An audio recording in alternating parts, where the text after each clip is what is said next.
প্রথমে আমি এই महादिया ग्रामवासी के प्रणाम करते চাইছি कि আপনারা এখান থেকে আমাদেরকে জিতিয়ে লিড দিয়েছিলেন।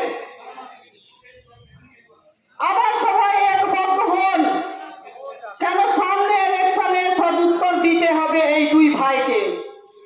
এই দুই ভাই, এক ভাই পঞ্চায়েত, এক ভাই মিউনিসিপ্যালিটি রাজ করছে, একক রাজ করছে। এক একজন নেতার কাছে দেখবেন যে কি সাইকেলে করে ঘুরতো, এখন ভালো ভালো মার্সিডিজ গাড়ি কার নিয়ে ঘুরছে। কিন্তু আমাদের জনতা জনার্দন, এই তো আমি কিছুক্ষণ আগে আমি এলাম, রাস্তার দুরবস্থা, ভালো রাস্তা নয়। তো আমরা তো এই চাইবো কি ডবল ইঞ্জিন সরকার আসুক। সমাজ সেকুলার ভাইদেরকেও বলবো, হর গোবিন্দ দাস, চন্দন দাস, কালকে যেটা আমরা দেখলাম যাবজ্জীবন হয়েছে, আমরা চেয়েছিলাম ফাঁসি হোক।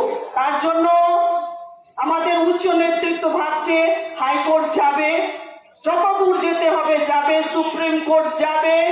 যারা এই ঘৃণিত কাজ করেছে ফাঁসি আমরা চেয়েছি, ফাঁসি হোক। আজকে উত্তরপ্রদেশ সরকার হতো, গুজরাট হতো তো এনকাউন্টার হতো, কিন্তু এই সরকার কিন্তু বাঁচানোর চেষ্টা করছে।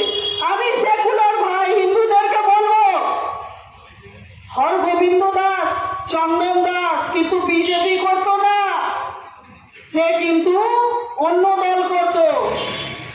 যখন মারা গেছে এটাই তা দেখা গেছে কি সে হিন্দু ছিল, হিন্দু মরে গেছে। সেই জন্য বলবো সচেতন হন, এক হন, একবদ্ধ হন, ভারতীয় জনতা পার্টিকে ভোট দিন, ডবল ইঞ্জিন সরকার করুন। আমরা বাঁচতে চাই, তাই বিজেপি চাই। বিজেপি